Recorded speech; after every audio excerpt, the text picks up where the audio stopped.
Amiens Sud, le laboratoire départemental d'analyse se situe au cœur d'un quartier en pleine expansion, au beau milieu d'un département qui s'étire des sables de la côte picarde aux terres grasses du Santerre. Un laboratoire indépendant qui réceptionne chaque jour des centaines d'échantillons à analyser. Monsieur, bonjour. Je vous apporte des analyses pour de la néosporose. Dès leur arrivée, ils sont identifiés, marqués. Précision, rigueur, méthode, protocole. Chaque geste est ici minutieusement réglé. Le laboratoire départemental d'analyse a été créé en 1975 pour surveiller l'épidémie de brucellose qui faisait alors beaucoup de dégâts dans les élevages. Une mission de veille sanitaire au service des industriels, de la population et des éleveurs. Des analyses sont faites pour les aider à surveiller l'état sanitaire de leurs troupeaux. On analyse essentiellement l'IBR, de la leucose, de la paratuberculose, du BVD, des maladies respiratoires, RSV, P3, des maladies responsables d'avortement chez les bovins, donc la fièvre au cul, la chlamydiose, la néosporose, tout ça. Donc je pense que j'ai fait le gros tour des analyses sérologiques, la brucellose aussi.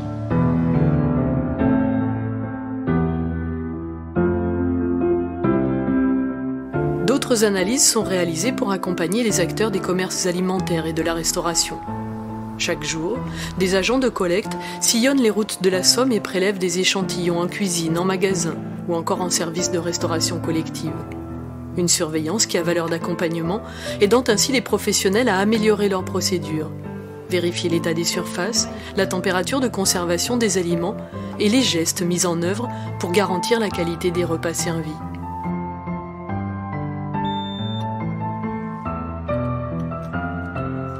On fait 10 passages par an avec des fleurs de surface tous les 2 mois.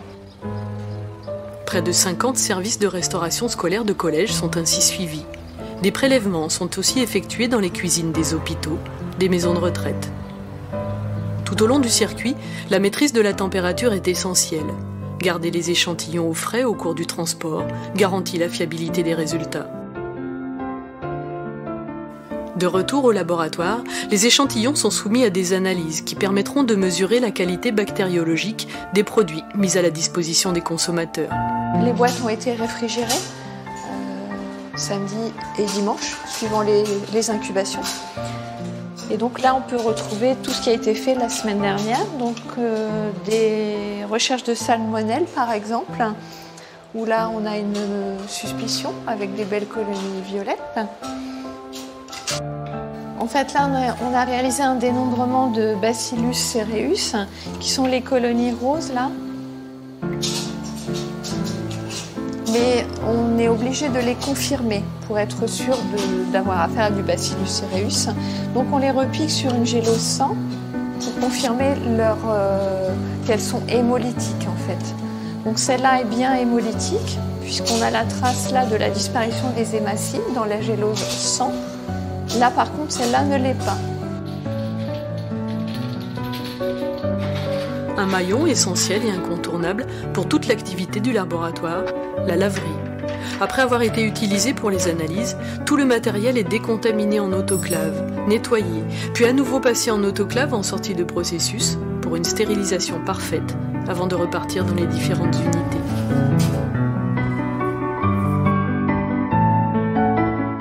Ici, nous sommes en unité de chimie alimentaire.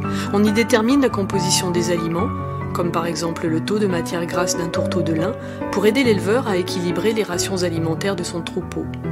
D'autres analyses chimiques permettent de mesurer les pepsinogènes, un indicateur des lésions de la caillette chez les jeunes bovins.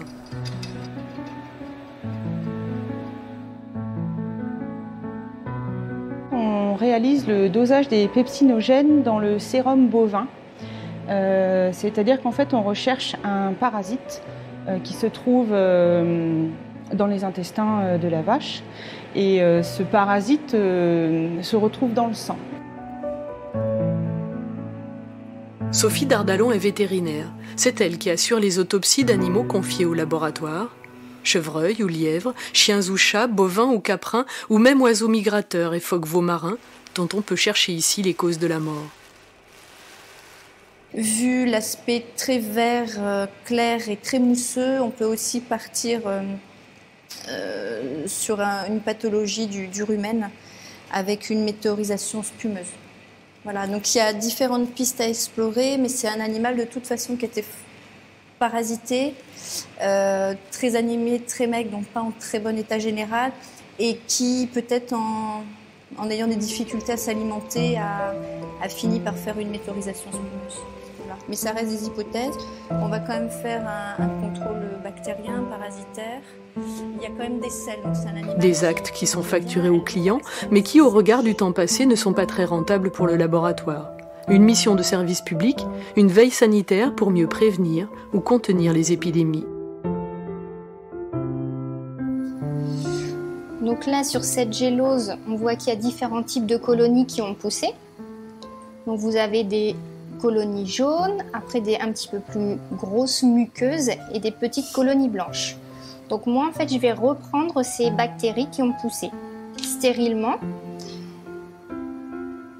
Donc avec une œuse. Et après, je vais faire mon isolement.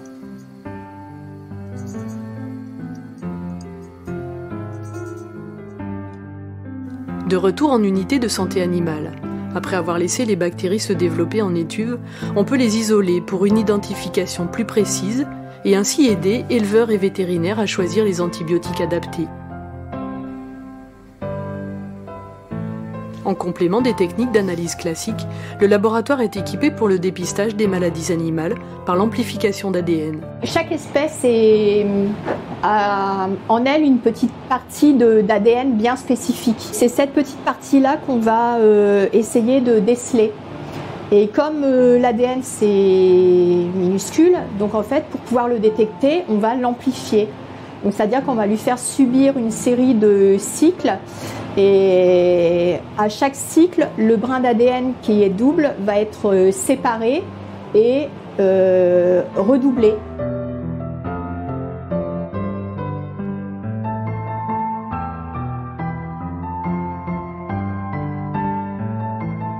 Pour aller plus vite, parce qu'en cas de maladie dans un élevage, le temps gagné est essentiel, pour affiner la recherche, parce qu'alors on soigne mieux, en santé animale, mais aussi pour la sécurité alimentaire humaine, le laboratoire utilise des outils de plus en plus performants.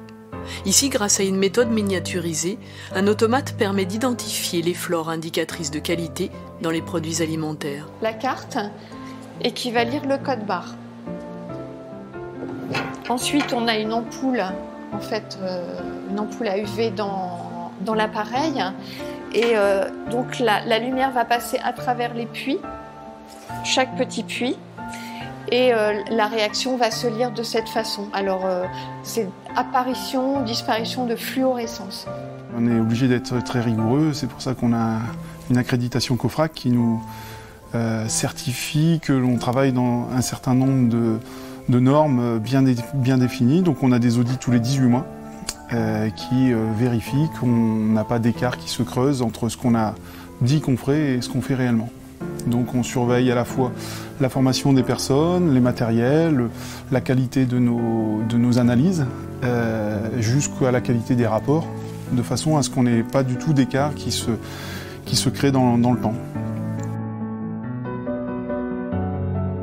Le laboratoire départemental d'analyse de la Somme travaille en partenariat avec ses homologues du Nord et du Pas-de-Calais, notamment pour ce qui concerne les analyses de l'eau.